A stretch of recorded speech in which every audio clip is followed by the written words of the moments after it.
Lots of email about Robin. Robin, you jealous cunt. Maybe if you'd learn how to speak on the radio without taking enormous and distracting breaths, 60 Minutes would do a story on you.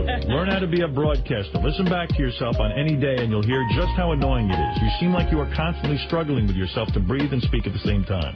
It's like your brain and your lungs are in a war.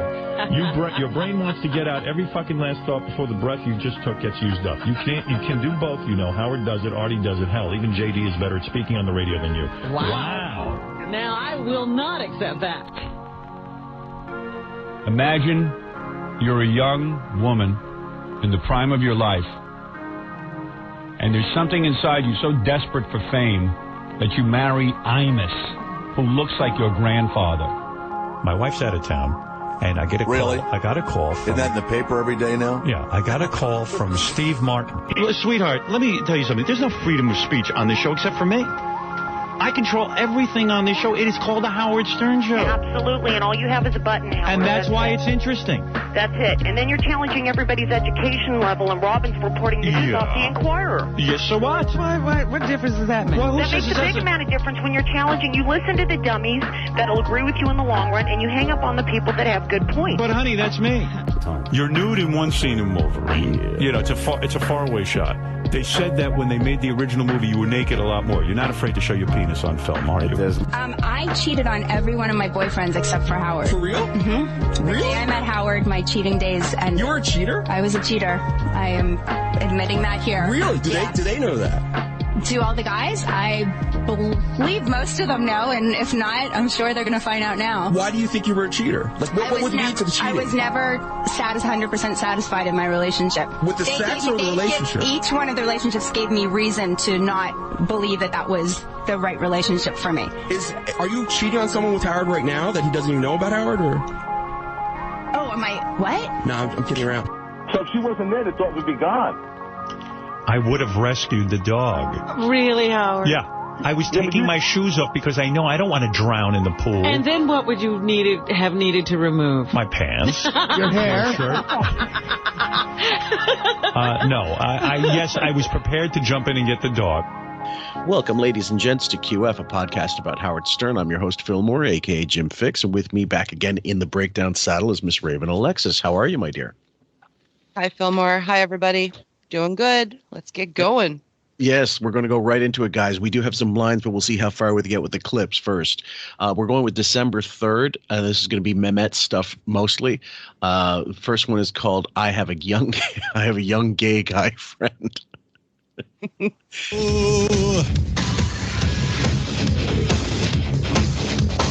I can't believe how many young people are doing Botox. It's crazy in this country. What country's gone mad? When did you find out about people using Botox? Well, I have a friend, a guy friend, but a gay guy. God, that's stammering. Okay. Is his name Beth? Because we know all about hers. We've seen evidence of the lumps, the clotting in that picture with Harvey Weinstein out at a Hamptons party. No kidding. She had a big old knot on her forehead, and that was determined by people who've had Botox to be just that. Is that what that is? A lot of people believe it. I don't know enough about Botox because I don't use it, and I don't have any friends that do. So, I can only go off of the internet experts. Yeah, I don't think there's a problem with anybody using it because it's their personal choices, right? But the problem is when it's painfully obvious and you don't admit to using it is when people get irritated. Right. Well, even Dame Bethman on the Beth fan page blog. Yep. Will point out how she hides her face. Yes. At certain points, and you only get I don't even know tendrils. Yeah, a third of her face because she's putting a kitten in front of it, or she has some stupid hat on. Mm-hmm. And I'm sure there's filters too that she's, gotten used. But it's funny because he started out with this Botox bit just to set up the whole Botox that Chris Wilding went to a. I didn't clip it. Mm-hmm. You're welcome. I saved you guys from it because there was nothing funny. It was all just gross. Like, Yeah. in the gay community, Wilding went and researched guys that get Botox injections in their junk, like in their butt, in their balls, in their dick, and their butt, basically. Just, I'm going to be blunt about this one. And for all different reasons. You know, they want more girth. They want I see. A smoother entry in the back. I don't know how to describe some of this. But they want to repave the runway. Yes. Okay. Richard Christie went with him because apparently he has a, what is it, like a skin tag from a hemorrhoid that never went away on his butt. So he got that examined, but the doctor was pretty grossed out by Richard and all his stupid questions. And then they had a porn star who was actually getting injections. Mm-hmm. And him and Wilding were, you know, talking all like sweet to each other. And I just couldn't bring myself to clip all that. I know it's part of the show, but I think I'd rather just discuss it with you and then leave it at that, because the clips are just not what our listeners want. I'm sure of it. Well, it's not scat related, but it's in the same sort of realm of disgust that people would have if we played it, I think. Yeah, I think they get enough with the ladyboy stuff. Yeah. And I'd rather focus on things that are more interesting and not so degenerate level kind of gross out stuff, you know. And it's not anti-gay stuff, because I think gay or straight, that just sounds very vile. Even if women were doing it, it wouldn't matter. I would still not clip it, because it's just not, it wasn't even funny. It wasn't, it didn't help me in my life at all. Let's put it that way. It was just a waste of time. Okay. And he started doing it in his 20s. He calls it preventative. And I'm like, dude, really? Preventative? What? That's not recommended. Okay. The next one is called Wigman and his twink sidekick. He looked like a little boy. Thank you. But I was gay. We'd role play. What would You'd be my boy. Yeah, come here. You're my young ward. I'll be Batman, and you'll be Dick Grayson. Hold the Grayson. Get on the bat pole, son. Yes. Oil it up, and I'll slide down. Yeah, there you go, pal. Really, don't start injecting your face. I've thought about it. Gun to your head. Do you think that Wilding's already had a piece of the boss? No, I don't. I think it's more for like a mental imagery that he gives him. Yeah. He may have sent videos of himself with a guy. Yeah, I think so. You know, like a third party kind of voyeur type of thing. Yeah. Or he just sends them clips of videos or links. He probably doesn't send them directly to him. They probably have to go through Will or Jason or Buoy. What are the producers? Because I don't think anybody but like Hein, Will, Jason, and Buoy have like direct lines like to the Wigman. On the other hand, if he wanted that gay stuff quiet, he would make sure that none of those people would have any connection to it. If Wiggy wanted, if he wanted to keep it under wraps, pardon the expression, if he wanted to make sure that they didn't know anything about it, he would not involve any of them in that. However, I don't think he can trust Wilding. No, I think there's a big wall up that you know, nobody gets to view into his life. Right. It's all the opposite, where the staff becomes content for the show. So anything in their personal lives that they want to volunteer, sure. Yeah. I think it all depends on how close Wilding was to Ralph. And that's where, because you can trust, you say he could trust Ralph. Well, he couldn't trust him enough that he didn't need to send Beth to go and clear out the fucking place after he died, like a crime scene, you know, CSI bullshit. So that we don't know. I guess we'll never know. But on the one hand, you know, it just seems a little too, from that side, when Ralph was still alive and the interactions they'd have, it all sounded too familiar. Do you know what I mean? Yeah, I believe that Ralph and Wilding may have had a fling. but Ralph was probably using him for content. Yeah. Inside dirt, gossip. And it's very possible that he got loaded or high and, who knows what happened. Mm-hmm. But as far as Ralph giving up secrets about himself and Wiggy, I don't believe that at all. I think he was very tight-lipped with that stuff. And that Wilding may have tried to find out things. Yeah. But that might be what, I don't know. They were on the outs at the end. Yeah. So they had a lot of, bitchy fights on the air, but we never really got to the bottom of it. No. And the way Ralph was, everything was a lie. So you just never knew what was really going on. Mm-hmm. I don't know. Next one, guys, is a great clip. It's called Ladyboy Dreams and Asking for a Friend. So we already had his trans stuff going towards his algorithms on Google. Now he's getting Ladyboy Dreams. And get your inner Freud, and you guys decide what this all means. I'm not saying I'm thinking about transitioning, but if I was to come to you, what size titties would you guy like me? I'm 6'5". I want to look good in a dress. What do you think? Should I get C's or D's? Oh, and by the way, C.A. Thompson and I just finished the one of the Casey episodes. It's not really Casey, but it's Casey adjacent, where they try on the Superman suit. I remember that very well. And we punctured the whole 6'5" bullshit in the course of that thing, because he tries it on, but he doesn't put it over his shoulders. He looks like some kind of demented, Pretty in Pink dress, except it's Superman, and not over the shoulders. And the reason why we figure he didn't put it on was because if he did, it would show that he was clearly taller than the 6'4" that Christopher Reeve was supposed to be. In the suit was designed for somebody who was 6'4". If he's 6'5", 1 inch is not going to make that big of a difference, but 3 or 4 inches would make a big difference. That's a great point. Yeah, I totally agree. Yeah. And back to go this ahead. clip, it was a doctor who had called in. Of course, the day they discussed Botox and plastic surgery, a lot of doctors are suddenly free, and nurses and no kidding, that work in dermatologist office have a plethora of callers, all giving their opinions on people in different situations. Yep.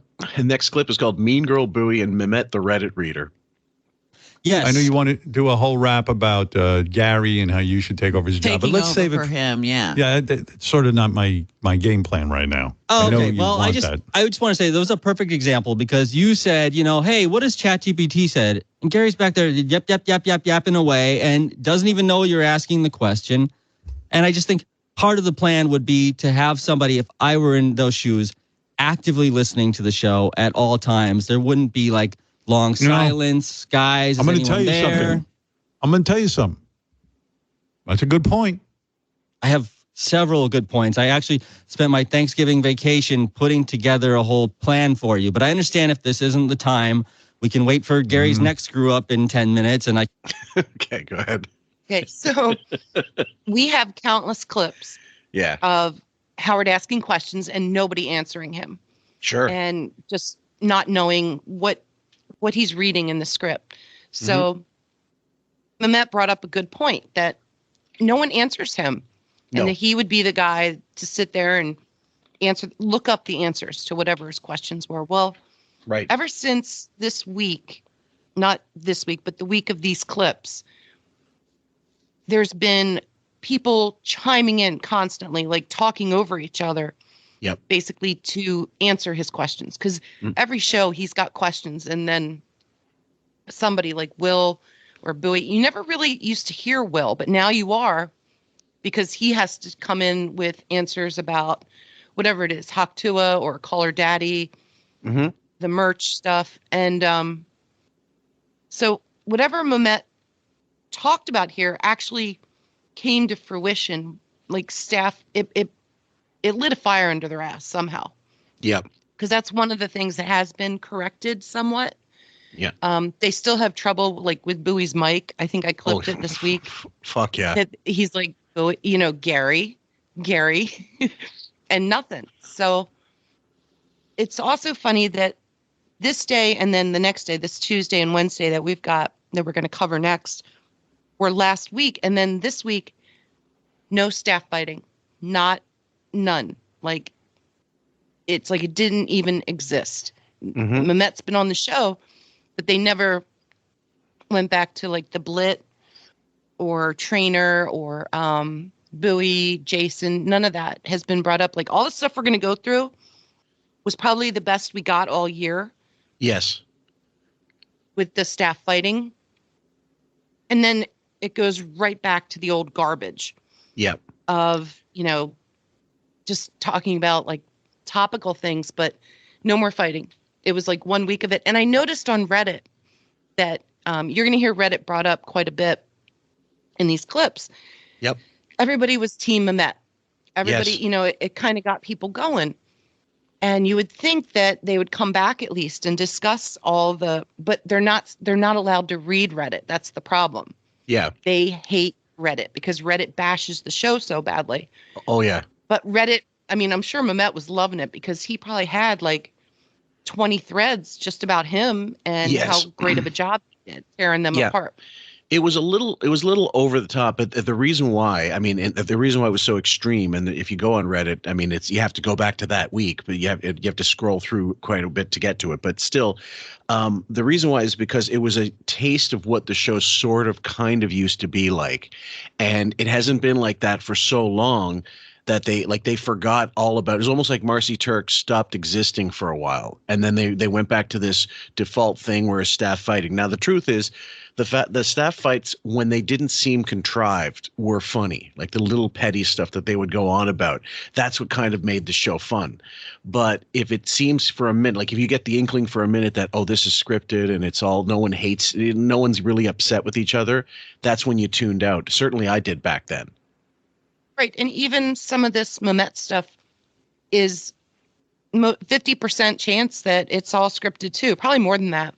Right. But even that scripted shit was better than the usual scripted shit that we get. So it's like, which turd is better? And them fighting with each other is better than like Howard showing how stupid and irrelevant he is in the world and not curious about learning things and telling us the wrong thing about stuff or talking about things that happened 60 years ago. Yep. That we weren't even alive for. Right. Well, my contention is this, that even if it is scripted and they know, okay, Memet's coming in, they don't know how far he's going to go. That's what's unscripted. Like he's going to, like if he's supposed to dial it up to 6, he goes straight to 9 instead. Do you know what I mean? He throws a little extra like piss in the sugar, and then that's what they can't deal with. That's number one. Number two, we definitely have confirmation that Howard has an earpiece or some channel within his feed for Buoy to feed him stuff, because we know this from the Pearl Jam interview when he fucked up and he started talking, but he was audible. But this one, at the end of the Cher interview, which I finished with Len, it'll be out probably in a couple weeks because next week's a 2-episode week, not a 3. He goes, okay, Gary, yes, I know, thank you. Like after they're like telling him, you got to cut the fucking thing off, you're taking too long. So clearly he's like, Boof, you got to get off, you got to go do something, So, and I can only imagine Howard, like, first of all, he's already, at that point, he had already overstepped the time limit and he was going further. So Buoy must have been like, get her the fuck off now. She has to go. Right. They had agreed on an hour and a half with the publicist. Yeah. Right. And they were at an hour 40 at that point.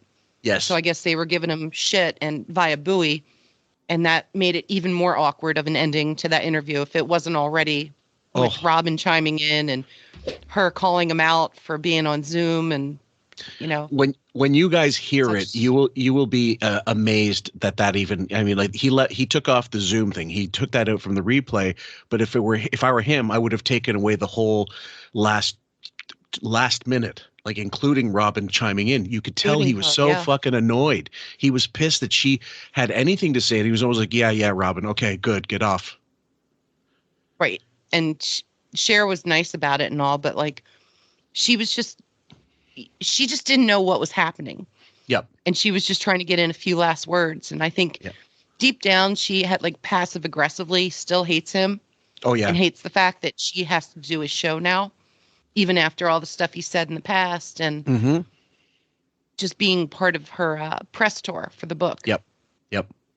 can come back in and do this. In other words, what you're presenting to me is an example of you were listening to the radio, you heard I needed ChatGPT, and you sprung into action, and now we have the answer. Exactly. And you're telling me you peeked in on Gary, and he was just sitting at his desk yapping away? And because I'm at a lower level, I can't get that information. You have to go to like a Gary or Jason, and then it's like, well, what was he talking about? And the other thing is, they have three guys rushing to get him fucking answers, but not one of them knows which one of them is supposed to be the one to tell him. So I imagine he's got three people on there going, oh yeah, and they're not coordinating at all. And that's exactly what it sounds like when you hear the show this week while they're trying to correct that problem. Yep. Because he's a stupid 79 that doesn't even know what he's saying half the time.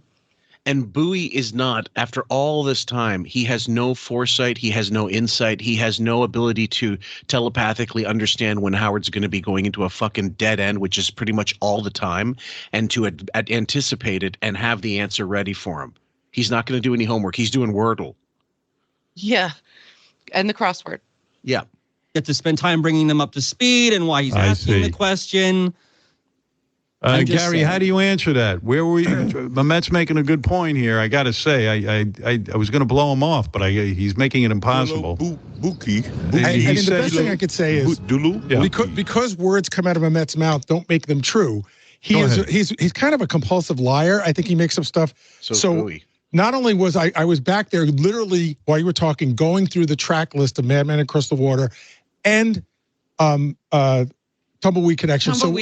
If you called me on the air, I could be literate and talk about it. I couldn't remember. He wasn't asking. He didn't say, what's Gary's opinion on Tumbleweed on the Water? He asked what ChatGPT's is. And if you were listening, but hold on, you would know that. Howard might have said, well, what song is on what album? So I was bringing myself up to speed. You can't answer that. Memet's got a good point. I mean, I wasn't looking for your opinion. I was looking for someone to tell me what's on ChatGPT. You have to actively listen at all times. And I was. See?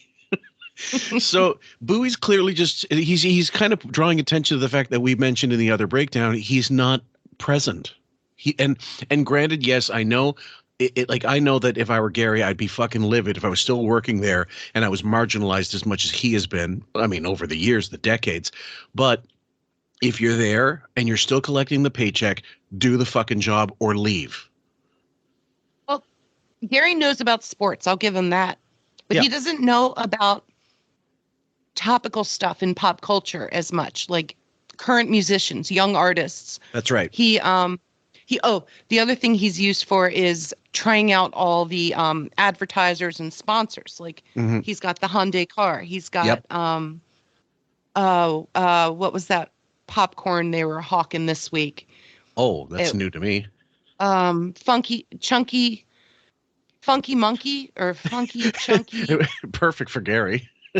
And it's basically popcorn slathered in like hot fudge, pretzels. That's what he needs. You know, candy. It's like candy popcorn, you know? Okay. And Cracker Jacks, but instead with chocolate or some shit. Right. And Howard can't talk about this shit because he doesn't eat it. Same with the Melindas. Like I've got him trash a clip of him trashing condiments. Yes, and it's like, that's hello, great. You have a condiment sponsor. Yeah. But Bowie comes in and talks about Melinda's, the hot sauce. He'll talk about the Funky Chunky or whatever that shit's called. Yeah. And so Howard has to lean on him for those things. But like I said, the pop culture stuff, you need somebody like Will, somebody like Memet, somebody a little bit younger. A lot younger. On the staff. And they don't have direct access. Like Will might. But who knows what else Will's doing. Like as a head producer, he should be there to chime in on this stuff. I was listening. So I'll tell. Can I tell another story? Hold on. The thing that he just said about I had to ask Jason to bring me up to speed, that just wasn't true. Okay. That's just something he makes up. Like, all right, Cher was in here recently. Fantastic interview. Everyone in the back office loved it. There was one moment where you asked her, when you're dating these guys, do they expect good, great sex from you? Yeah. And she said, yes, and they get it. The whole back office explodes in laughter because it was a great moment. Typical Gary opens the door, walks up to Chris Wilde and goes, "What'd I miss?" But look, to Bowie's credit, we cover the interviews. We know why he tunes out. We know why everybody tunes out. Why this show isn't a premium channel anymore. Yeah, that's why I'm on the New York Times app playing games myself. Yeah. Because the interviews are so bad. But if I know you're clipping it, then it's a breeze. Then I'm just, looking at my watch, waiting to see how much longer we've got. But Buoy, forget it. No, guys, it's just sad. 95 clips for the Cher interview. 95. That's my most yet. And that is not like so. But the last episode is still only about 2 hours or less because it was a lot of like 10-second clips and stuff like that. But that interview was kind of funny because not just because of the fact that he got shot down so many times with the no, it would make a brand new theme, the no part 2 theme, QF. That there was a bit of nervous Mark in there. She wasn't talking a lot. She wasn't giving a lot of herself because his questions were so shitty.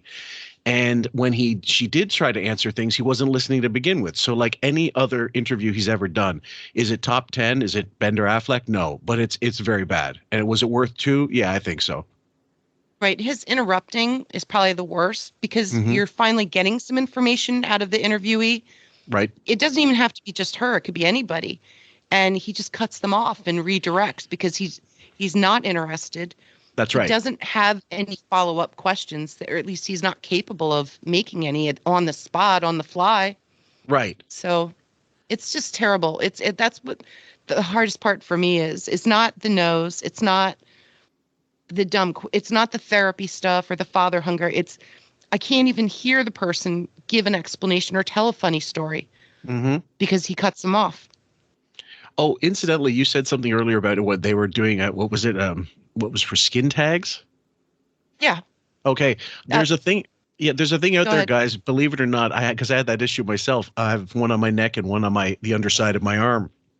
And they come out from basically sweat causes skin tags. And you put it's this contraption. It's almost like a pen, but you take out the ink thing, and all of a sudden you got a hollow pen. We used to use them as pea shooters.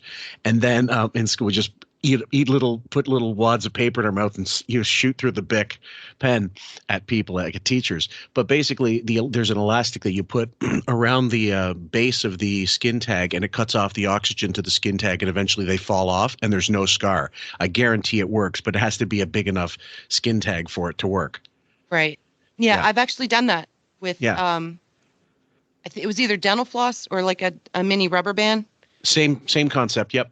And it was a big skin tag, but it took about 2 to 3 weeks, and it just fell off in the shower, and that was it. Done. Yeah. Sometimes you don't even. Very, very tiny scar, hardly any. Yeah, and it looks freaky because it's getting black or blue, and because you're cutting off all the oxygen, it looks dangerous. Right. It's but it isn't. Baby's umbilical cord or something. Yeah.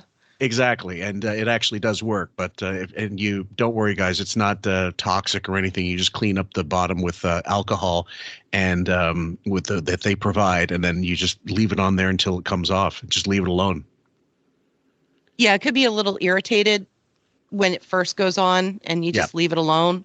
Yep. But it saves a trip to the doctor, saves you a copay. Big time. And they have, like you said, over-the-counter stuff now. And like for warts and stuff, you might even be able to freeze those suckers off. Well, that's what we used to do when I was a kid. I had a bunch. They put liquid nitrogen on them, and they burn like a motherfucker. But yeah, it worked. They're gone. Anyway, on to other fungal remedies next time. Like, what do you mean? What did you miss? Howard, there's a lot of stuff going on. There's publicists. There's people texting. You were working the room of publicists? Yeah, they're giving me direction on what they want. So I missed that moment. What about that, Memet? Gary says he was involved with the... let me sit in for a day. If your life depended on it, because you have no charm, no finesse, and people don't like you. Buoy's talking about him. Buoy's talking about himself. Yeah, he's. Yeah, my God, all he does is talk about himself, and no one else can ever get a word in edgewise. But for him and these publicists, it's like, come on. He's networking. You really think you have finesse? You're a yes man. That's all you are. Do you remember that clip I posted on Facebook of him in the green room with Bill Maher? No. he was basically trying to. It's on our Facebook page, but basically, he doesn't understand he's not wanted in there with Bill Maher. Bill Maher is basically trying to just mind his own business, read a paper or something, and Buoy's trying to engage in conversation. And Bill Maher's not exactly Mr. Sunshine and charm himself, but Buoy not understanding. I don't want to talk to you. Not that you're an underling. I just don't want to talk. And he's trying to. I like that thing over there. And the discomfort in the room is palpable. And Bill's like, what are you doing here? Can you just leave me alone? But I think it was so discomfort. It was so uncomfortable.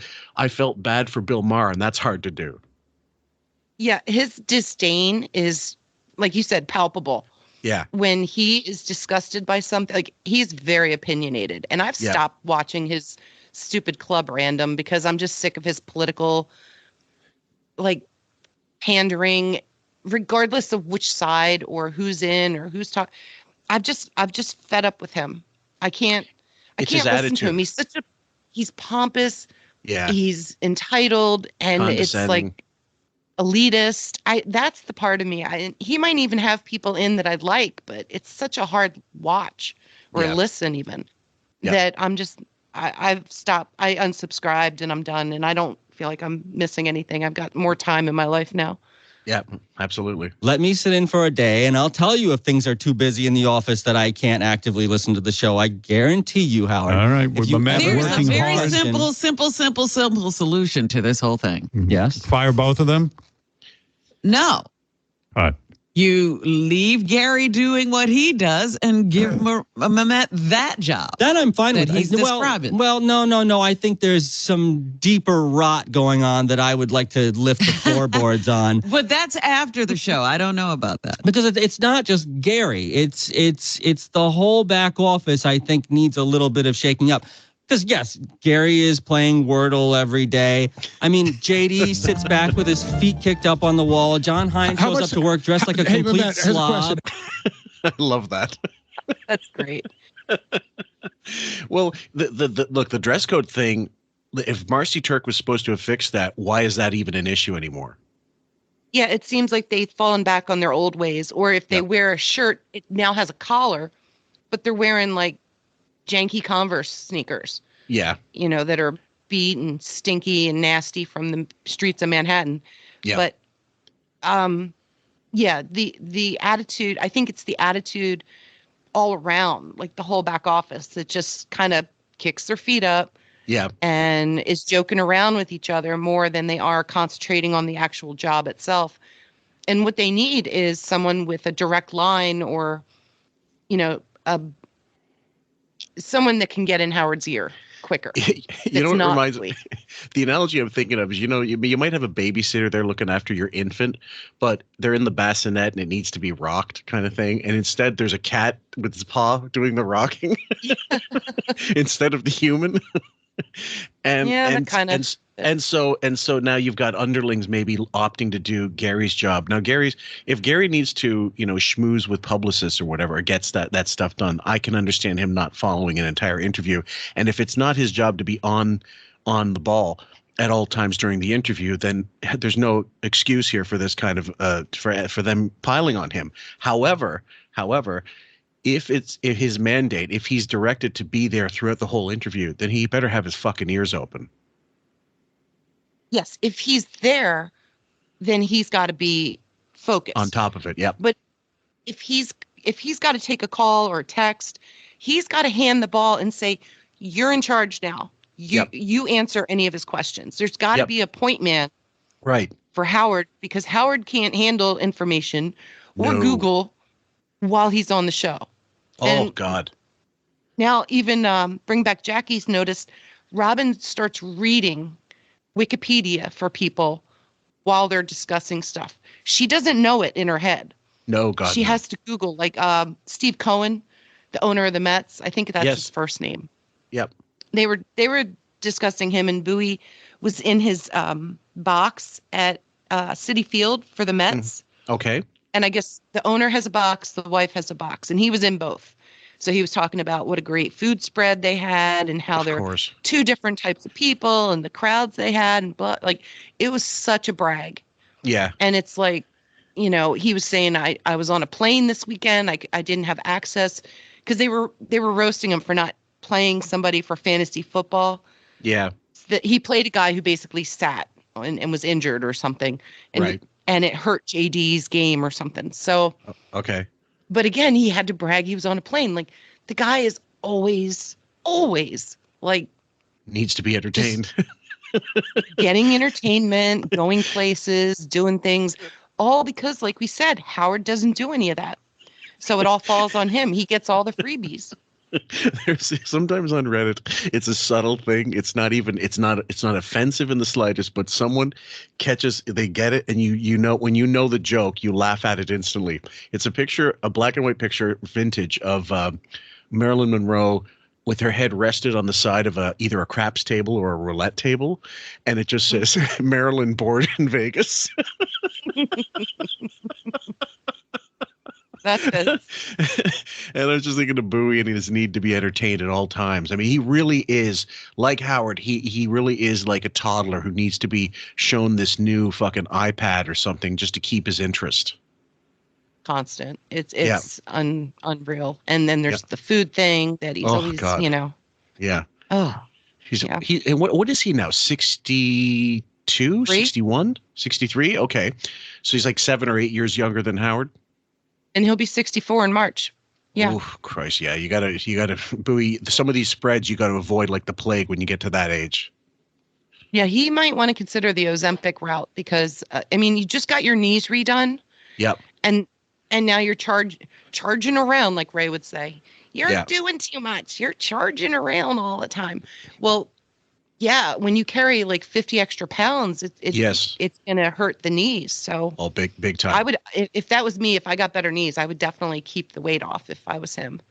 Well, yeah, unless you're like you're active enough as it is. Like if you do enough activity, then you can deal. But eventually, yeah, you're right. You're gonna pay the piper. Either some of the joints are gonna get fucked. So let's keep. Sorry. Yeah, we'll finish this and then we'll get into his pickleball antics. Yeah. Okay. Yeah. How many? We need hold on, radical change. How many hours a day during the show are you on Reddit? You're on Reddit. By the way, we asked people not to go on Reddit to look at themselves, but Memet, like a child who's addicted to a phone, can't stay off Reddit.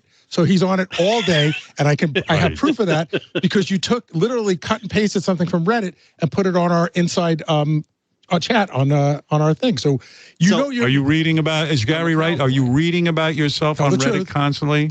I've looked at Reddit, but first of all, we are an entertainment show. Looking at the internet is part of that's not what we're talking. Hold on. Totally different. Wordle has nothing to do with the show. Answer the question. We were all told don't read about ourselves on Reddit. Specifically, you were told this all came because you spent so much time fucking spiraling. And you were getting upset. And he was getting upset. Yes, he was getting upset. Please don't read about yourself. You're a smart man. Gary is throwing a lot of smoke and dust and sand in your eyes right now. Ask yourself this. Why? Okay, that's the end of that clip. So I firmly believe that Memet got this bit, let's call it, of trashing the staff from Reddit. He took all the complaints off of Reddit. Yep. Looked at the office and said, yep, they're right about this. They're right about this. They're lazy. Yep. No, Howard doesn't know anything. No one's answering him. And Hein, is a complete and utter slob and no one likes him and he's entitled. Oh, yeah.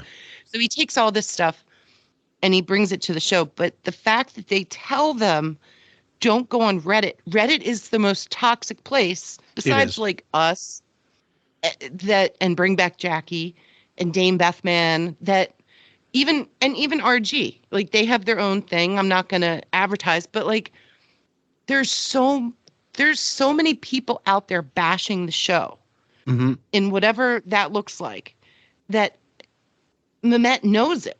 He's out there reading it and he's probably brought it into notes, text messages, emails. Like, people hate this. Why are we doing this? And they're like, well, how do you know that?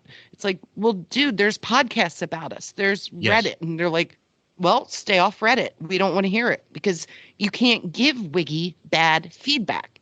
He doesn't want to hear it. No. And even if there's a minute chance that it gets back to him, they know their lives are going to be miserable. Yes. It would totally hamper their career there. They'll get pushed to the back of the line, and somebody else will get a turn.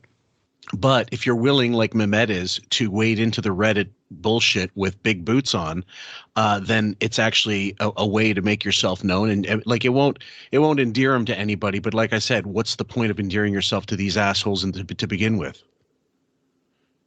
No, none. But he's at least reading the room. Yeah. You know, he's looking at what people want, what people are sick of, or what they're fed up with. Right. And it doesn't mean that this is getting aware. back to. Oh, sorry. Yeah, he is aware, but at least he's understanding that, you know, this is going to be way more entertaining than if we go as we're going. Yes, it's a bridge, at least from us as listeners who are hate listeners, not just us, but all the hate listeners out there. Yeah. Who have opinions, and they're valid opinions. So at least, you know, it's like a channel. We know that we can get back to the show somehow, because they don't let us comment on Twitter or Instagram. I think you still can, and YouTube. Yeah. Or you can I think you're able to maybe if you're able to retweet, and then you can, you know, say what you like on the retweet. You would have to go that route, probably. Yeah. That makes sense. So next clip, explain this one, pickleball pussy. Gary plays pickleball a couple times a week. I guess they've used this quite a bit, like why they were timing him once to see who could get out of a chair fastest. Right. And he blamed his knees on pickleball because he was playing the day before. He didn't stretch enough. Like, it always comes back to that. But I can't remember what this clip is. It's a long one, too. It's a 3-minute clip. Let's start playing it, and I'll get into it more. Okay. Fighting my simple plan so angrily and so hard. I'm not fighting your plan. All right, let me ask myself, why is Gary fighting Memet's simple plan so much? Why? Because listen, I'm not fighting, Howard. I'm defending. Here's the bottom line. If Gary came into the studio and said, you know what, I know I could do Memet's job better than him, my answer wouldn't be to explode in anger. I would say, oh, interesting, give it a shot, because I know what I do. I do it very well. Whose idea was this to do this? It wouldn't be like, well, you do this and you can't do that, because what if it means... Whose idea was... No. It would be... Stop filibustering. Well, whose idea... Now, Buoy's like worse than Howard at this point. He cannot take the fucking needle anymore. And he's just gotten this is the worst I've ever heard him, where he has to shout the fucking person down like Howard, the way he used to pot people down and scream over the volume was his only savior, Howard. And then, and Memet's nailing him, with one hand behind his back, he's doing it. The same thing he did to Rasan. Like, Memet stays calm and talks at a proper tone. Yep. But Buoy starts like stammering and spitting out phrases and just can't form a good argument in a very calm manner. It's got to be this, that, the other, deflection. You know, it's the equivalent of, well, what do you do for a living? When he's talking to a caller. And he can't go to callers right now. Like, Howard can always deflect to a call. Yeah, sure. If he doesn't want to hear what they're saying to him, or he doesn't have anything to add to the conversation, he always has a call ready for him. Right. But in this case, Bowie's got nothing. Right. And by the way, pickleball, based on the, the way that Matthew Perry, the late deceased fucking shithead Matthew Perry, went on about pickleball, is clearly the preeminent sport of shitheads in the world. I don't know if anybody else is a big fan of this thing, but it's really like the sound of the sound of the sport sounds douchey as fuck. And the concept is what, essentially oversized ping pong using like a tennis net, or instead of a ping pong table. Right. It's a smaller tennis court, and the rackets, I think, are about the same. It's just, they're massive. I don't know. Okay. So it's bigger than a tennis racket. No, it's like a ping pong. You know how big a ping pong handle is. Oh, yeah, bigger than a ping pong paddle. I'd say it's about 4 sizes larger, four times the width and the surface area of a ping pong paddle. And they're closer, I guess. They're closer together than you would be in a tennis court. If you take like a tennis court and you just put like a square in the middle of it. Right. So that you only have like the serving area, what you'd serve into, you just chop off the ends. Yes. And then that's what you're left with. And people play like doubles. Right. It's not always, it could be singles or doubles, I guess. But right.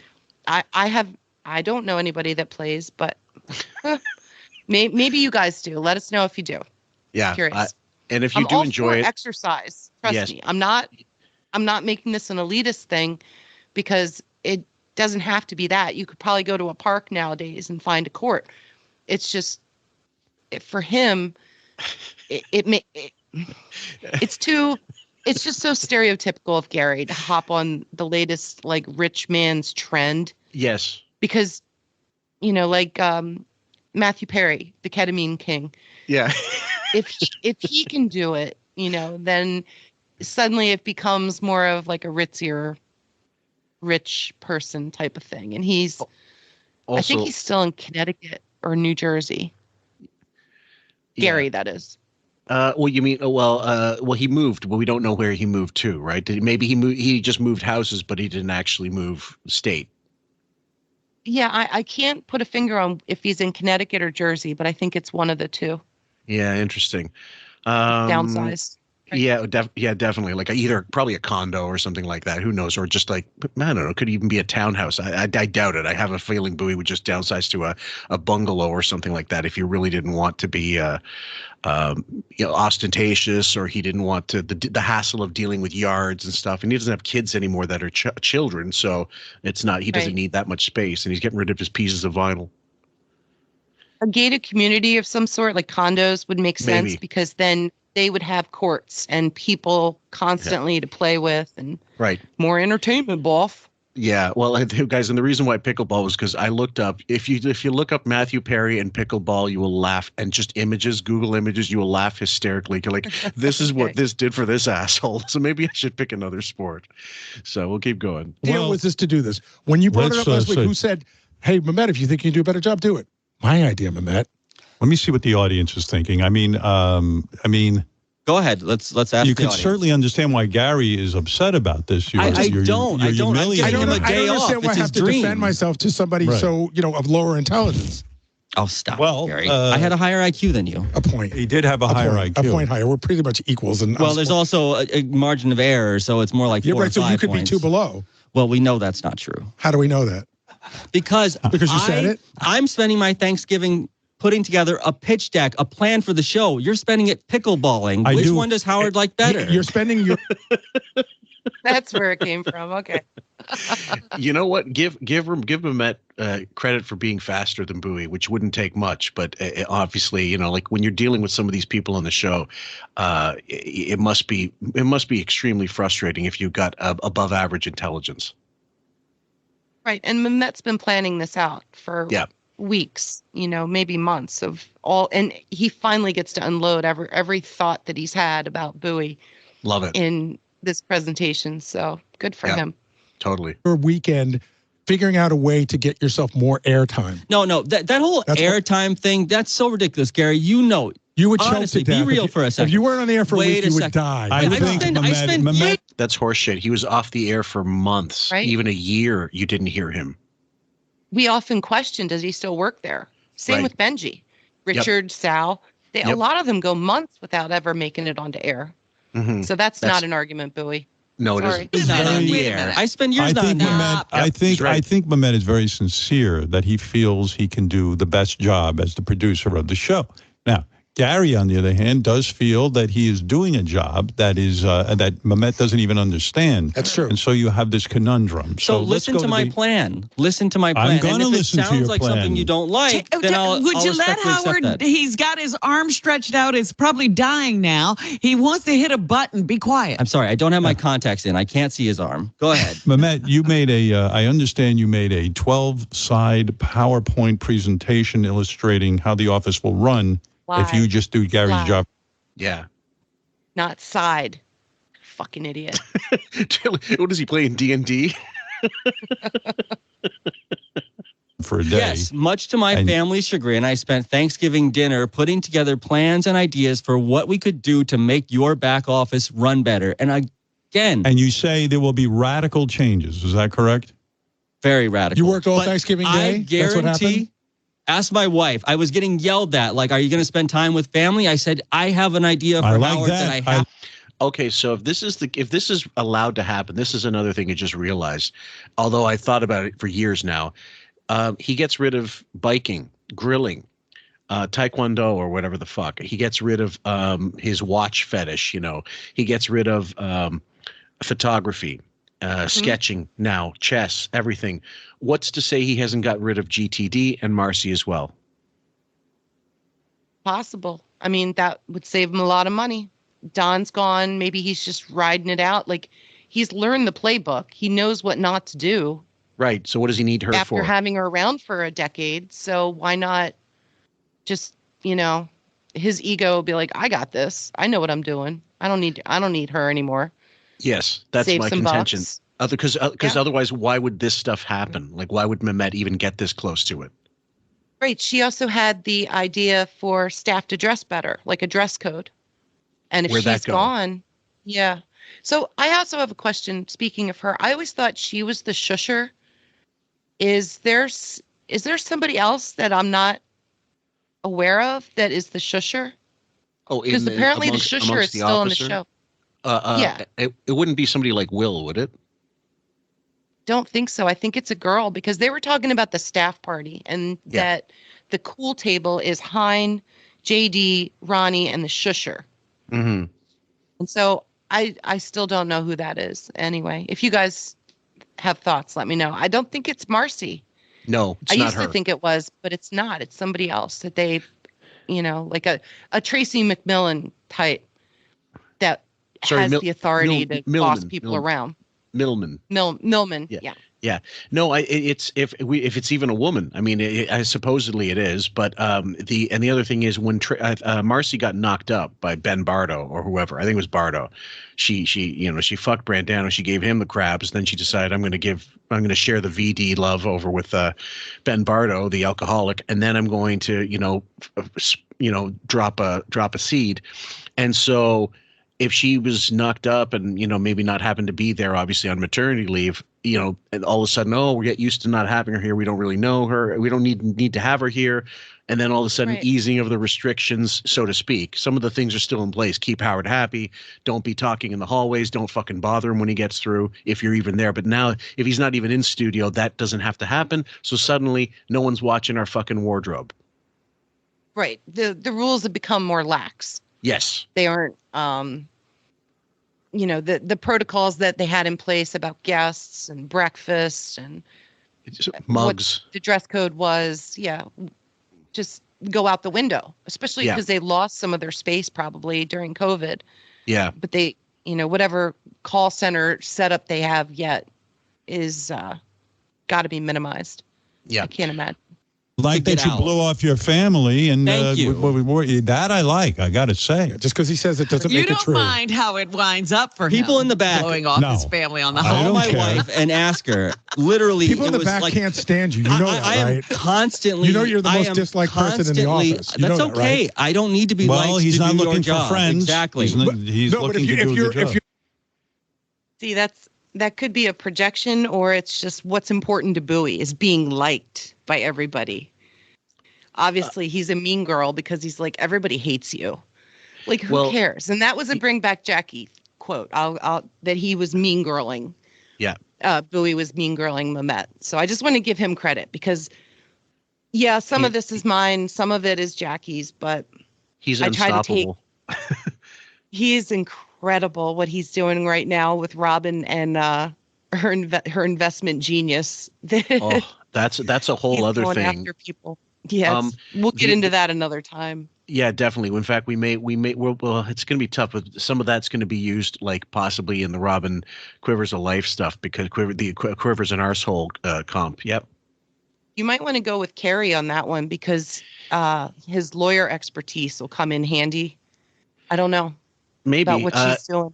Well, with finances and stuff, there's some speculation on Reddit, but basically, no one, like everything else, we don't think she knows jack shit. And someone who actually knew anything about finance would never put herself in the hole 40 years ago, in the Air Force, and then credited, being able to afford so many, like figuring out that I was a good money manager. Like everybody knows what you're supposed to, what you're supposed to be getting paid. And if suddenly there's an extra $500 in there, you go to accounting, you say, I think there's been a mistake.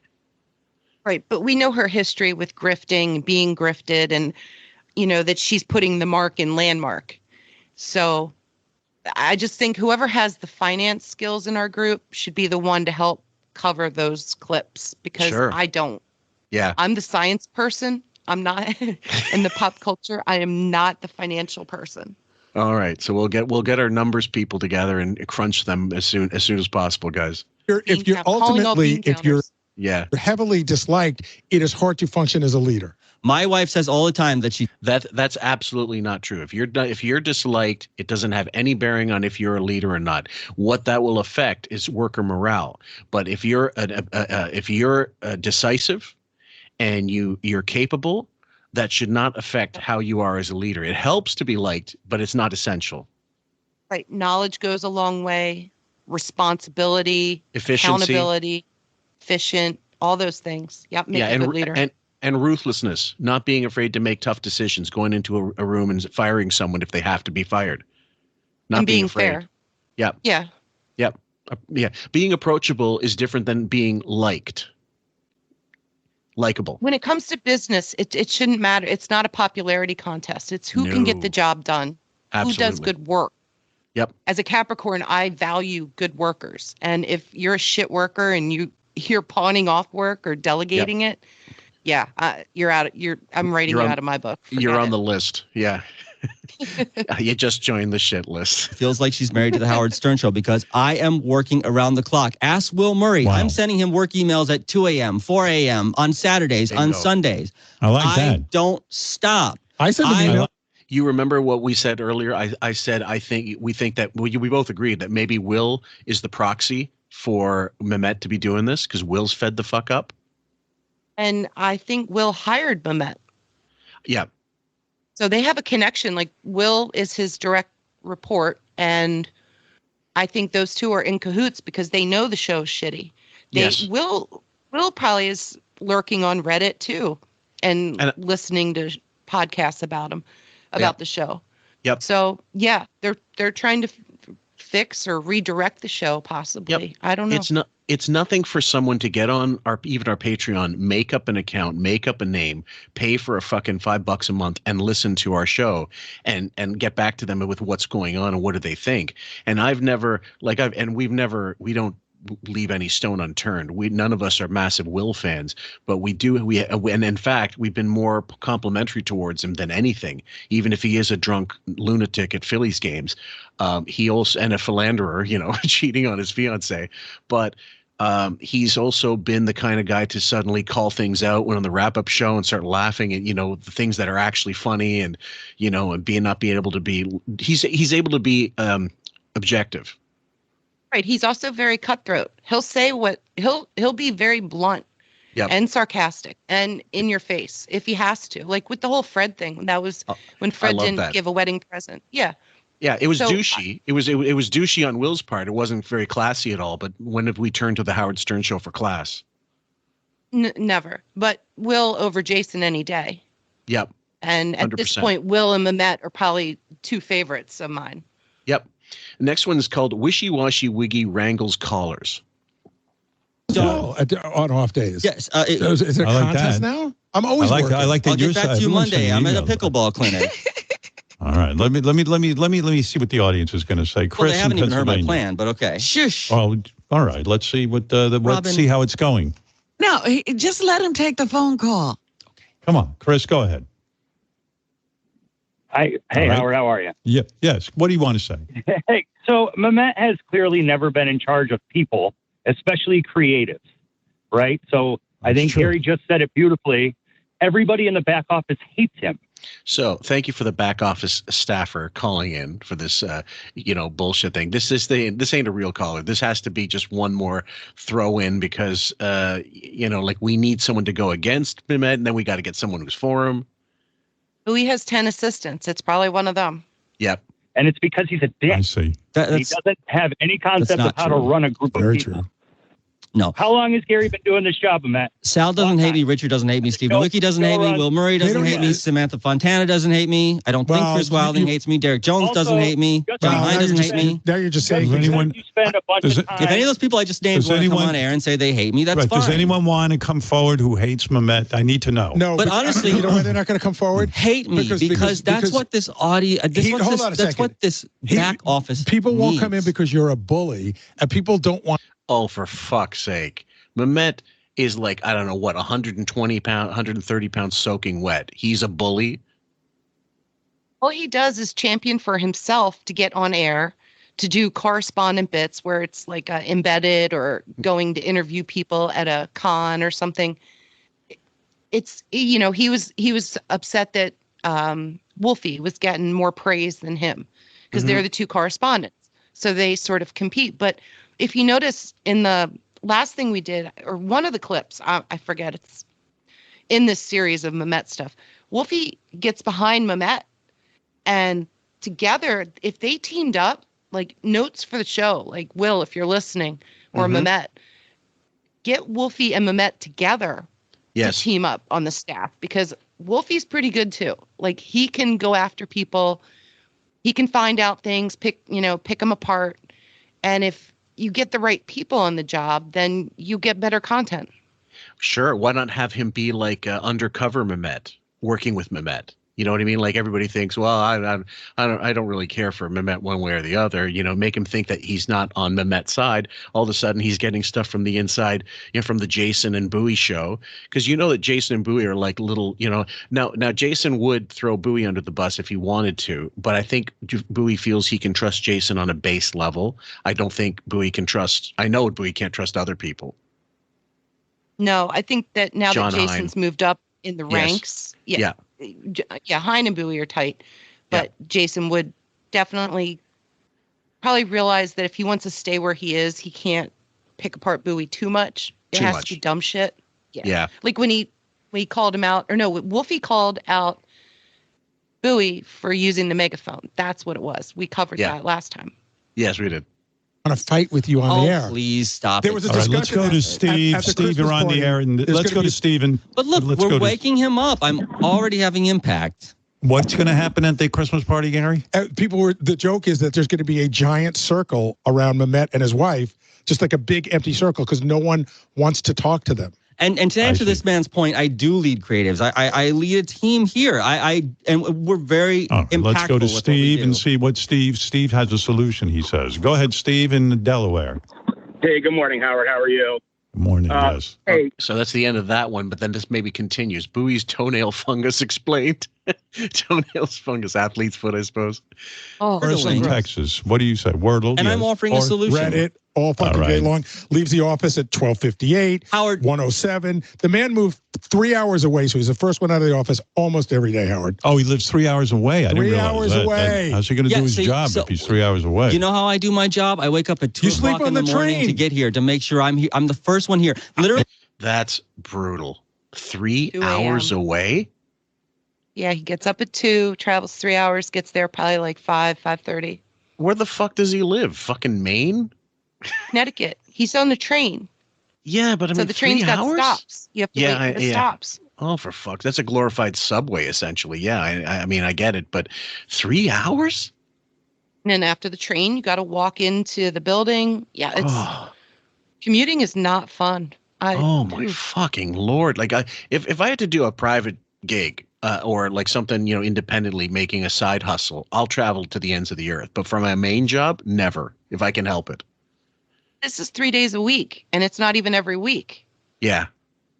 So I guess it's the trade-off is worth it for him for the limited amount of time he's in. Well, if like Howard's in 3 days a week, but are we sure that Memet's not in those other days, Friday and Thursday?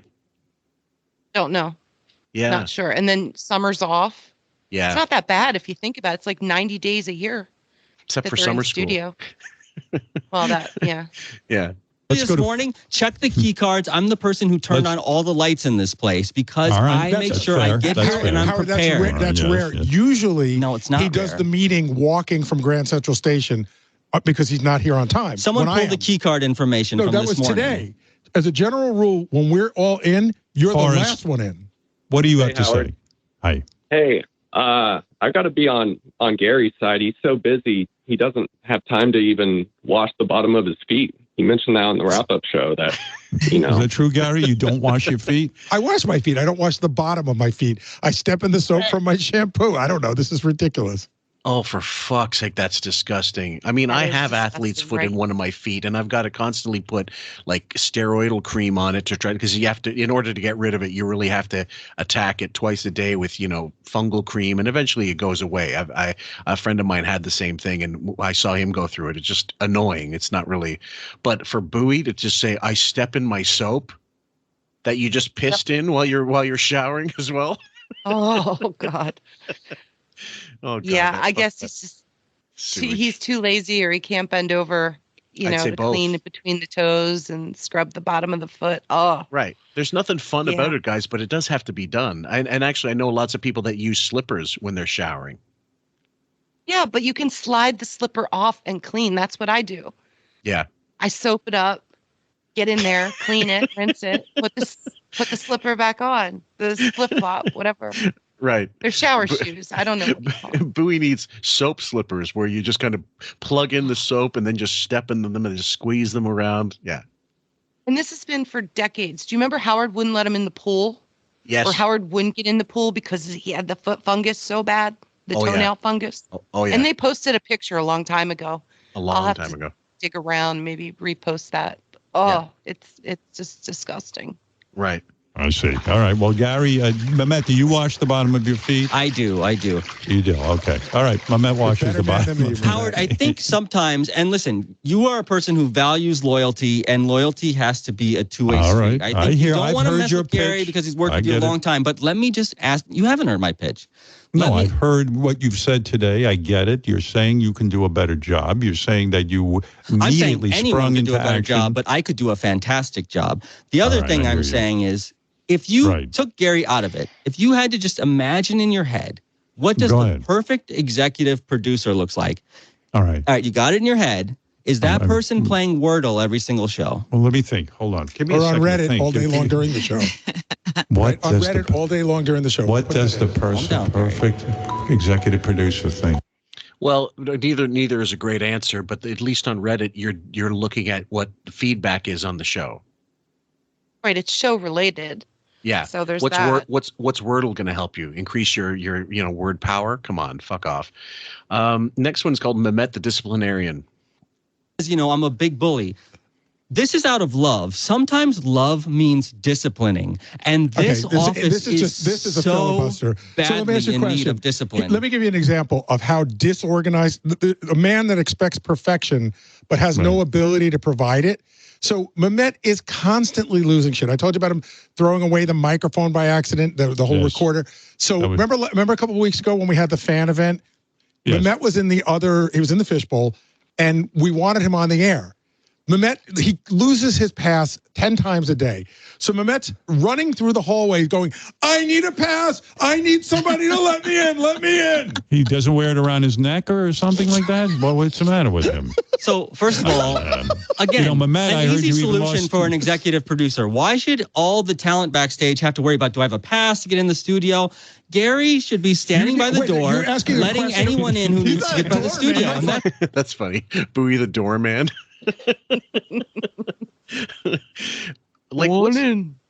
What's the fucking requirement to have lock keys for everything? What is this, NORAD? Once you're in the main compound, it should be not a problem to get. Like certain doors, yeah, okay, fine, whatever. But Bowie, Howard's not there anyway. Okay, so I work in like a factory type setting. Sure. And we have our ID badge, and that gets us in and out of certain areas. But we have to apply for access to certain areas. So I need that at all times, depending on what area of the building I'm in. Okay. That's for safety. That's because of the nature of your employ. But I mean, these guys they're not splitting they're not doing alchemy. They're not. I mean, they're not splitting the atom. No, I can't imagine. Like, if you're an employee and people know you, there should be a way to buzz you in. If they could just get numbers, like keypads, they wouldn't need the stupid badge, because people always lose their badge. You can't rely on people. They're ridiculous. No, they're ridiculous. Yeah, and the fucking number would be 79 getting in the keypad. The two-digit pin. Come on. That's what I'd be doing as an executive producer. All right. No, you're not a doorman. You're a wordler. Sorry.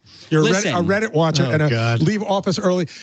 Howard, he comes in on the train. You might as well listen to my plan. Every day they have to wake him up on the train. All right, what is your plan? If it's a 3-hour commute, fuck yeah, you're getting woke up. What do you think? I'm sleeping too. Yeah, that's the stupidest thing you could possibly throw at somebody's face. Yeah. Did we forget who was sleeping on the job? No kidding. And that was when we cover that one, it's gonna be frustrating as fuck. But he had no argument, and he was going after DePace on the basis of you weren't supposed to show that, but it's out there. Now you're arguing with the fact that he said he wouldn't show it, but it doesn't matter. It's out there. But can I just do this? I put together a pitch deck. They could actually show you. How long is it going to take? It'll take me 5 minutes, and you're going to love everything if you actually give it a shot. To the audience, yes, it will. Robin, are you bored right now? I'm taking his word for it.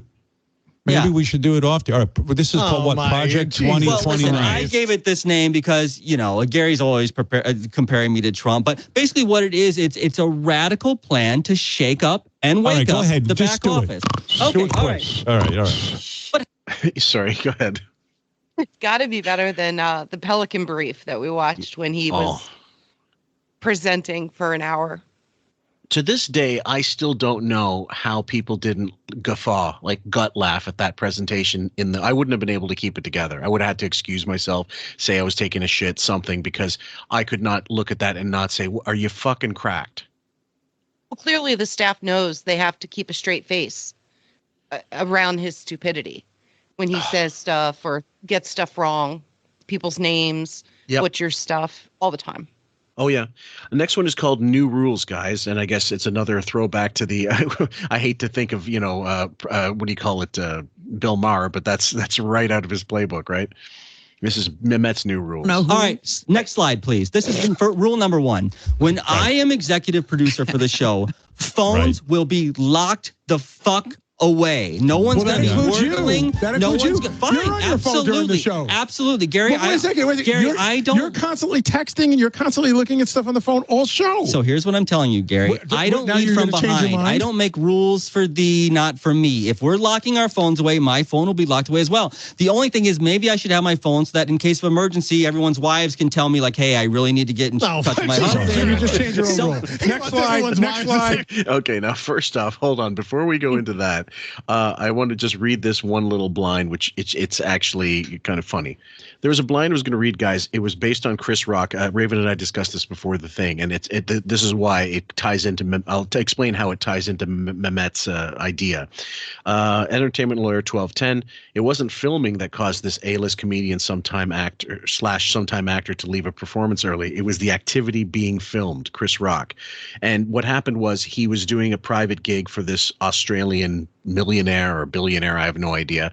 And they were filming him performing a private comedy gig, but he made a joke about, and this was on Perez Hilton, again, Raven provided me with the link, that it was one of the stupidest jokes I've ever heard. Something like, we're going to get on the rocket, Elon Musk's rocket or something. We're going to put the Mexicans on board or something like that. Was that the gist of it? Right. Just ship them off to the moon or Mars or something. Right. And if he's paying because Chris has been known to hire people to write for him. If he paid someone for that joke, he should not just fire them. He should probably drop them into a vat of oil, because that's one of the most unfunny. That's one of the most unfunny premises on the planet and hack as fuck. So, go ahead. Well, in all fairness, we didn't get the full joke, and he didn't do it any justice in retelling it. Yeah. But, someone pulled out their phone, and Chris's understanding was that there would be no recordings during his set. Now, in his defense and Chris's defense, I will say that comedians often work out new material in front of crowds. And maybe that's what he was doing, and it flopped. who knows? But they said he didn't get mad and storm off. No. He just made a comment about the recording. Right. And walked off stage mid-set. We don't know how far in he was. But then Keith Urban had to perform for an hour and a half. Right. So there's the joke. So anyway, guys, what I was saying was they have now comedians. A lot of shows are doing this now, where they basically put your phone in this neoprene bag, which is like a foam type of case, I suppose, and it locks. And then when you need to use your phone, you go to some station that's outside of the venue, and then you hold it, like you still have your phone on you, but it's in this case, and you can't obviously use it. You can't do anything with it until you get it unlocked. So you have to get out of the place. The whole point is to keep phones away from performances, and I think that's a fantastic idea. And they should be doing it at concerts. They should be doing it everywhere. And just because if you want. Because that way the artist gets to, if they want, they can press release the photos that they like of the show, and you can, if you want from this part of the stage or that part of the stage, you can even pay for a photo if you want, like $1 for this is wherever you were at the venue, so they can have control over the quality, and so it doesn't have to be a shitty version of your joke, and it doesn't have to be. You can have a little more say over what gets released, because when he gets around to making a special, if it's a shit joke, Chris Rock doesn't want that out there. No, and people are going to expect, they're going to know his whole show before he even performs it, if enough footage gets out there. Yeah. So so likewise, phones at work, I don't know what it's like at your work, but where we are, I mean, the problem is I use my phone for Google Translate to help, foreign students with certain words that they may not understand, and vice versa. If there's a word that we can't quite get together, I say, well, this is what you use it for. That's when the phone's useful, but it's not for messaging or playing games, in the middle of class. I tell the students all the time, look, if you need to message someone, get the hell out of class. Good, take 60 minutes, call whoever you need to, and come back. You're adults now. You don't have to hide it under the desk and act like I don't know what both hands are doing under there, as long as they're not doing something else. And so same at work. Like in that situation, you shouldn't need your phone unless you are calling someone, and they should have landlines for that purpose. Well, yeah, at my place, it's a little more discretionary. Like depending on what department you're working in. Yeah. And what you're working with. Yes. Usually, like people take their phone calls and they go outside or somewhere private. You don't have a whole conversation in the room of people or in an office or lab or wherever you are. Texting, AirPods are very popular, but you can't have them on in the hallways because we have forklifts, we have all kinds of motorized vehicles in the hallways. So you have to be aware at all times. Like we have mirrors on the corners just so you can see if you're going to walk into somebody around a corner. Sure. And you can't be on your phone. Like we have messages everywhere, like no walking and texting. Yes. No AirPods in the hallways, stuff like that. So I guess it's different at every workplace, but you just adjust. Yeah. And, if you're working, you're not on your phone. You're not getting distracted. Remember Bowie was at the SNL taping and they had to tell him, get off your phone? Right. Perfect way to go. There you go.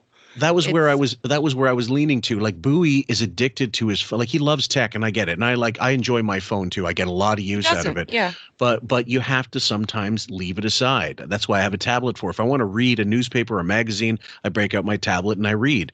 Or if I have a real book or real magazine, whatever, it's fine. Bowie probably has that thing right by his hip and never leaves his side, and he's probably always texting, whether it's to get fucking free concert tickets or whatever. Ross Zapin, they got a line on a new fucking source of Coke, whatever it is, like he's got to be at that phone. And I imagine at work, it's got to be galling. A guy like that should be so busy and so efficient, he's not using his phone except to call people for the show. Exactly. I agree 100%. Right. If you're doing this, like it's just like him playing solitaire in his office. No one knows that you're doing anything productive. No, and at this rate, being under the microscope now that he's going to be, it's got to be a threatening thing to him. Yes. Hence all his defensiveness. Yep. Next slide. So what's the next rule? I want to hear. I'm not opposed to that. Thank you. You're not opposed to that. So continue to have an open mind, please. The next slide. Okay, so Listen, if I'm executive producer for the day, and we just had the ChatGPT example, I will be actively listening to this show every second. The days of Howard going like, guys, I'm asking a question, and then minutes of silence, that's over when I am in charge for the day. And if I don't have the answer, I'll at the very least have the common courtesy to get on the microphone right away and say, Howard, I heard the question, and I'm looking for the answer, and I'll have it in a few seconds. I see the slide you're showing us. Gary is asleep at the wheel. You will never fall asleep. He's got to slide.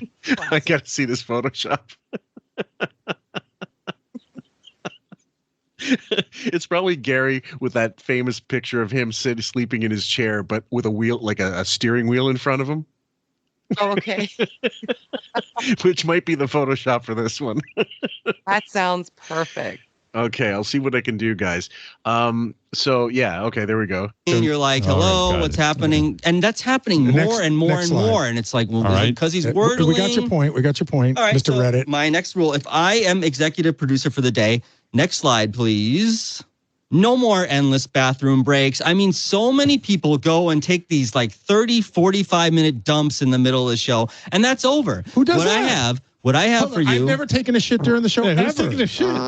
Who's taking a shit? Stop it. I've never taken a shit during the show. So then this rule won't be a problem. My rule is that you get a rule that's not an issue. I mean, my God. Okay, look, I get what he's talking about there. When I see students go out for like 20 minutes, I dock them. I tell you, whatever fucking emergency you have doesn't take 20 minutes unless you are reinstalling a toilet. Right. Well, nowadays you got to go outside for a cigarette or a vape, whatever these guys are up to. Yeah. So get a coffee, whatever. Yeah. I have a question. Why is I guess I'm stupid that way. I smoked just as you do. I don't know about vapes except that they've replaced. It's water vapor. It gets in your lungs. Blah blah blah. Why is vaping not allowed indoors? Unless there's the chemical release that comes out when the water vapor comes out, does that also contain something? Right. It'll have flavors that you can smell. Oh, I see. And we don't necessarily know the effects of whatever chemicals are in the vape. I gotcha. Vapes nowadays, like I know way too much. My my kid, sorry I put you on blast, kiddo, but she got caught on the bus vaping. Okay. So they have cameras on the bus, but her old janky bus, the camera didn't work. When they got a new bus, Dum forgot that the camera was going to be working. So she got caught with her best friend. And we've had many talks, and the school does counseling. They do an assessment, like just to make sure they're not like deeper problems. Right. And then they offer up like the health risks and all that. Yeah. So anyway, and then a guy I work with, his kid was buying gallons of vape liquid from China and refilling vape and then selling them. Oh, wow. So the stuff he was buying was like dirt cheap. Yeah. And then he was turning around like a ridiculous profit of like 500% on what he was doing. But the skull and crossbones on the container is kind of like a dead giveaway. Yeah. It's not good. And they make the flavors like bubblegum, cotton candy, raspberry, cherry, watermelon, all these, even like candy flavors. They'll be like Swedish fish, nerd flavor. Like you can get just about anything.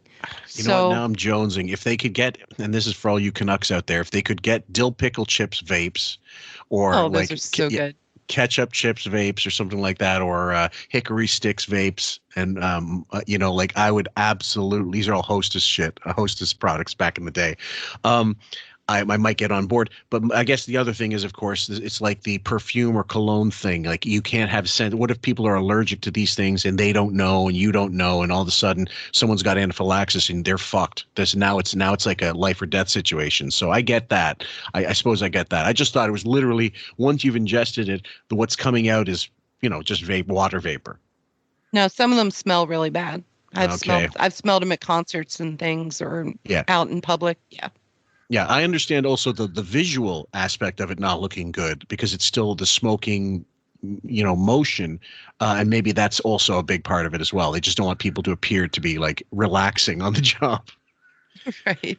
Yeah. This tantruming child. I'm just trying to calmly explain my rules. So why are you making a rule that's not an issue? All right, I got it. I'm watching the presentation. Okay, so the issue is no one's going to be shitting for half an hour. When I'm in charge, you have 2.5 minutes to pee and 5 minutes to shit. If I will, Robin, with a stopwatch. And listen, if you say you need more than 5 minutes to shit, what I need is a doctor's note explaining what your issue is, because that's not normal, especially during working hours. All right. Good luck trying to enforce that with HR. However, there are loads of kids now, the people these days that would go out with their phones and go do that half-hour shit just to kill time at work. It's terrible. Happens all the time, yeah. What's the next thing? Because I got to move along here. Well, that's not right. I'm really giving you rules here. All right, I like that. Go ahead. What else? I'm updating the dress code, okay? There's some serious issues going on with how people look. Next slide. This is probably my number one person I thought about when I thought about this. This is not a look that represents us well. I'm sorry. You cannot have an untucked shirt with these like mom jeans and dirty sneakers. That is just not acceptable. But here's the thing. I'm not a dictator. If mom jeans is his aesthetic, I don't want to change it. I want to elevate it. So what if we took him from like the soccer mom look to next slide? It would be like sort of cool biker chick John Hein. That's what I'm thinking. More like a leather jacket, nice jeans. Hello, video team. What's happening here? I might just have to put John Hein as what's his name? What's his name for the Judas Priest singer? Rob Halford. Okay. Like hell bent for leather, but Hein bent for leather or something shit. Oh my God. Oh God. Fire them. I believe me. We'll be having a talk. All right. Oh Jesus, they're having to start from the beginning. I'm sorry, I don't need the slide. Next clip, guys, is called Old People Show. Go ahead. You look at John Hein now and you're like, is this like an old people show? What's going on? All right. So the next thing.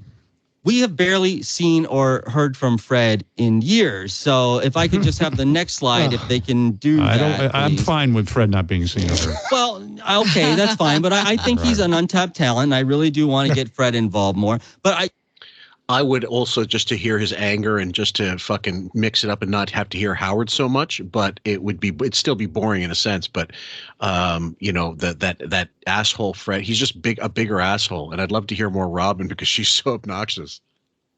Right. Well, they put that screen up in front of Fred. That's how much he didn't want to see Fred during the show. Yep. Because he was distracting his 79 peanut brain. Mm-hmm. So, yeah. But he even said it right there. I don't want to see Fred. Yep, he doesn't want to see anybody. Nope. And the next one's called Pushing Fart Buttons. Here's the thing I want to do with Fred. I've wanted to do that interview off air with him for years and give you material for the show. And he has so far refused to do that. Now, if I'm in charge, there's no more refusing to do extra work. He'll be in that chair doing the interview, or he'll be suspended for the day, and I'll learn how to push fart buttons. It will be. I love that. Thank you. Yeah. It's not even buttons. It's a fucking mouse click. Let's be honest. The next one, Buoy screens calls and blocking blit. I love this.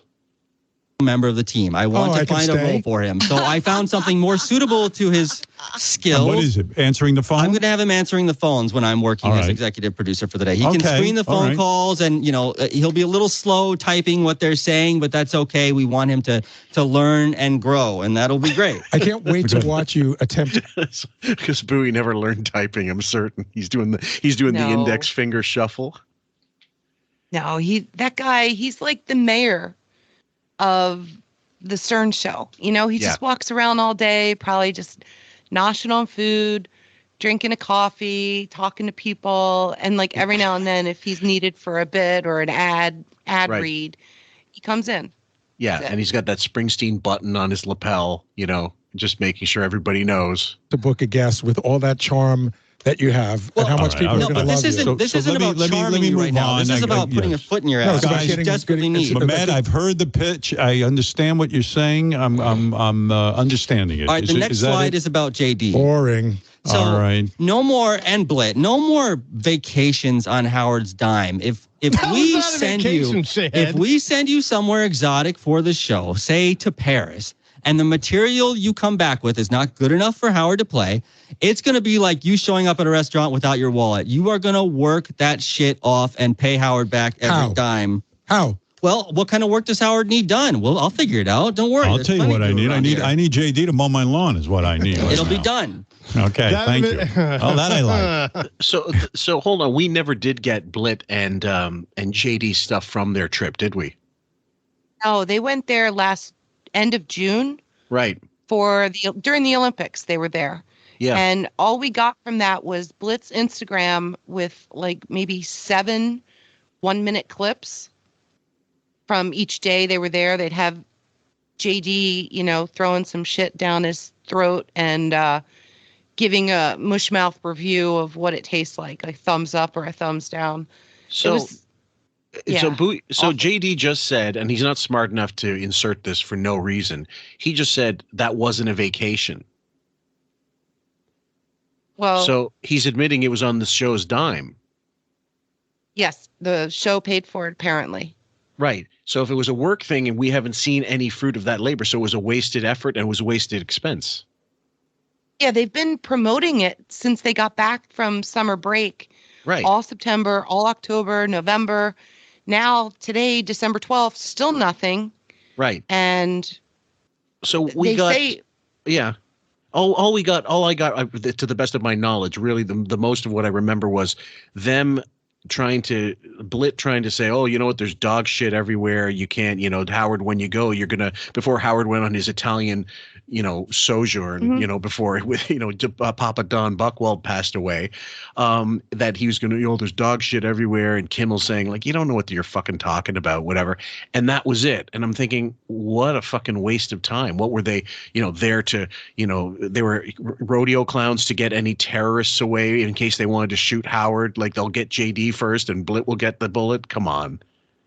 No, I mean, if it was funny, they would have played it. Yeah. That's the thing. But Howard's like, no, I like to have a lot of options to choose from, but it keeps getting pushed away and pushed, further down the rung. Also, they played a clip this week that Memet did 10 years ago from a hot sauce convention. 10 years. What the fuck? And yeah, they cleaned out the computer. But that's not cleaning out the computer. That's cleaning out the cobwebs. What the hell? That's digging up a dead body. Yes. That, scraping for content. Yeah, that's what I'm saying. That's why we do this. Holy Christ. Anyway, the next one is called Jason and Bowie's pre-show human centipede.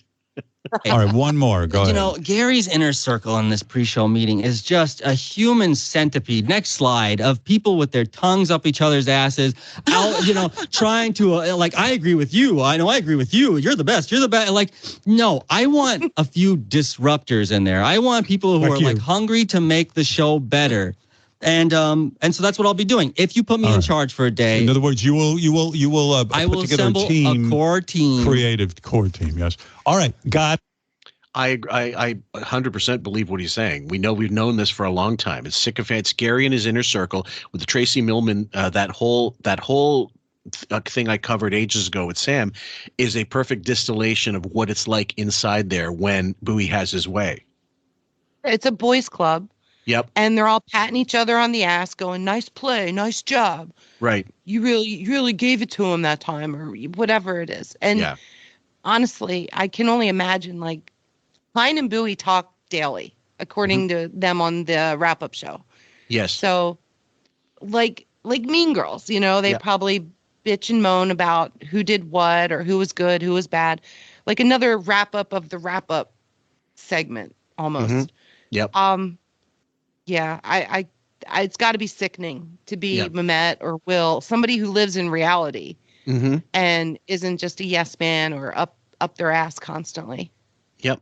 Next one, guys, is stopping Heinz vanilla drolling. And yes, it is a word. I mistakenly thought droll was just, amusing, as it was used as an adjective, but apparently it is a verb. It means to jest, to joke around.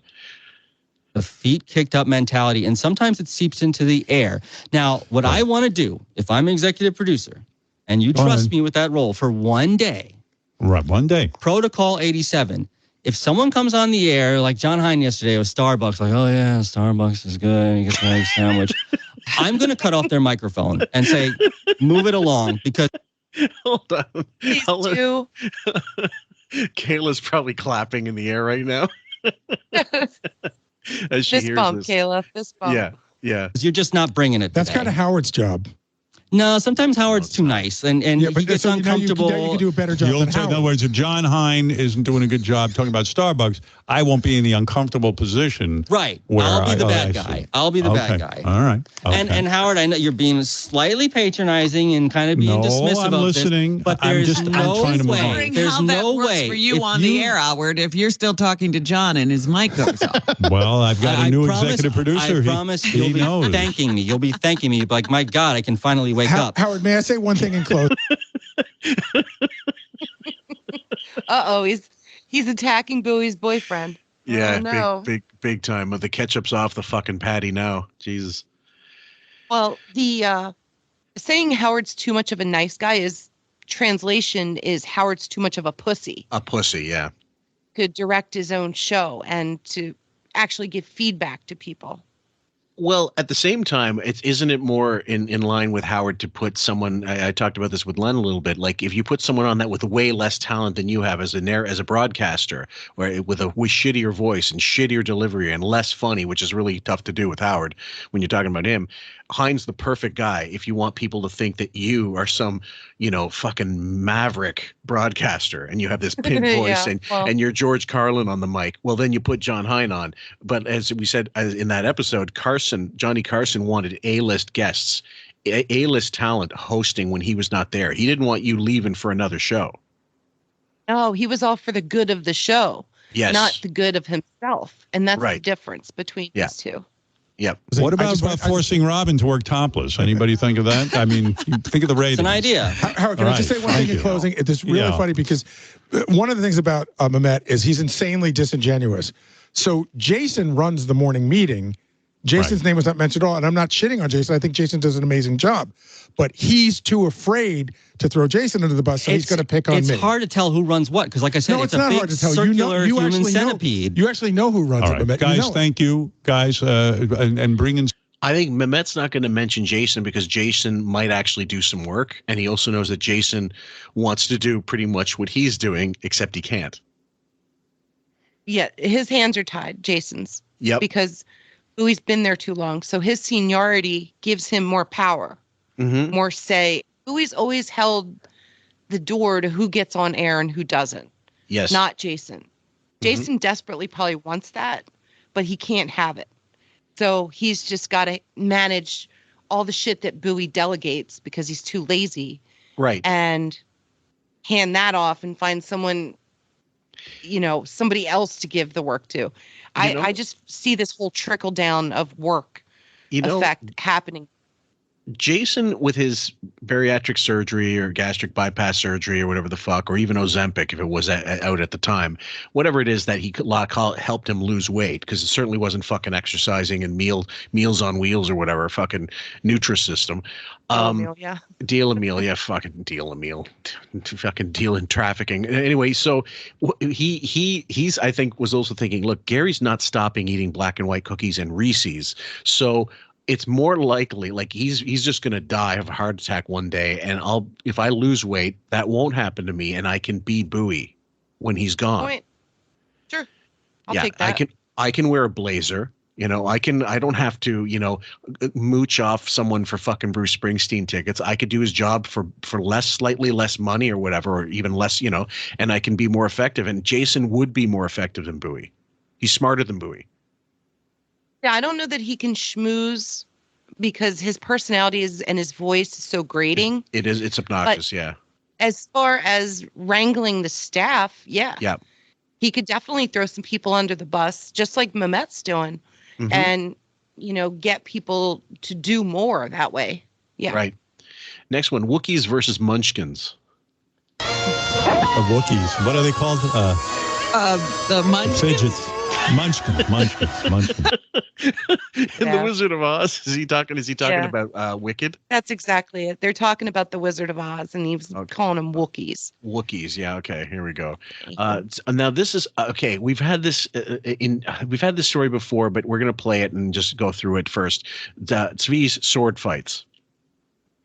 The sword fight. I mean, I've never done that. Sal and I did it on the show before, Howard. I don't know if you remember. That's key. Sal and I did it on the show based on Howard's idea. No one in my life, I've known thousands of people, and half of them, I'm sure half of them were guys. Not one guy, when I mentioned this term to him, once I heard it from the Stern Show, sword fight, used it in the context he's talking about, guys slapping their dicks together. It was always a sword fight is a bar that has too many men and not enough women in it. Okay, as a metaphor, sure. Yeah. A meat market. Like it's just not, you're not going to pick up anybody in that situation.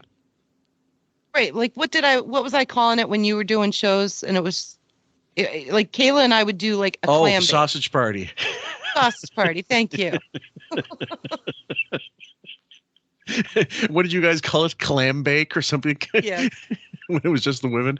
Okay, so yeah, so sword fight in that context, never, ever, ever, let's say even as a 10-year-old or a 9-year-old didn't have sex on the brain, but did, thought, oh, this would be funny. Never in a million years ever thought of it. Not once. No, in all the years of taking my kids to daycare, not once did I hear a story about that. Or, I'd talk to teachers or the people in charge, and my son would tell me, he was a little gossip, so he would tell me everything that happened. Like, oh, we were peeking on the girls when they were changing. Like, that I understood. Yeah. Right. Just general curiosity, but never, ever did I, they might try to pee on each other just because they thought it was funny. Right, while they're at the urinal and just kind of pissing over there, like just to fuck on someone, like on their shoes or something, to fuck with them. Yeah. They weren't rubbing on each other. No, and you got a brother. He had friends. He would have, if that had ever happened to him, he would, or heard it, he would have told you about it. Said, "Isn't this fucked up?" Yeah, I'm sure I would have heard something because like he's a stern listener. So yeah, we talk about the show and stuff, but. Do me a favor and ask him the same question. Ask him about that concept. And I want you to get whatever his opinion is. And I'll remind you of this. Please tell me his exact words. I'll text him tomorrow. I'll ask him. Okay, please do. And I know you're going to be laughing when you type these digits when you type the characters into the text. You're like, I can't believe I'm doing this.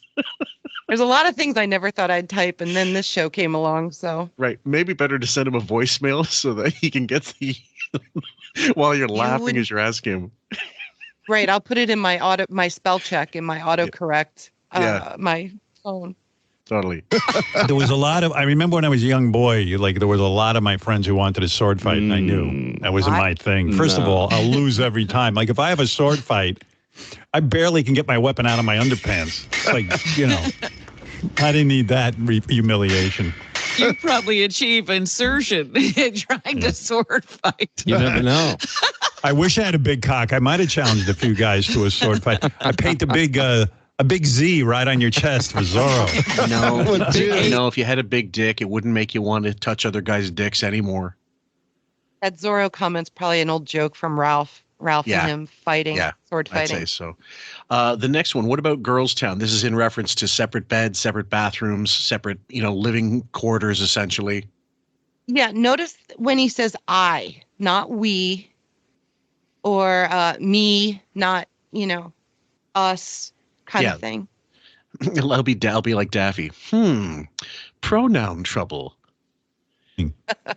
I remember a couple of years ago, my wife was talking to a bunch of her quote-unquote girlfriends, and then she'd come back and say, some of them, they have separate bedrooms. They don't even have sex with their husbands. First of all, hold on. Quote-unquote girlfriends.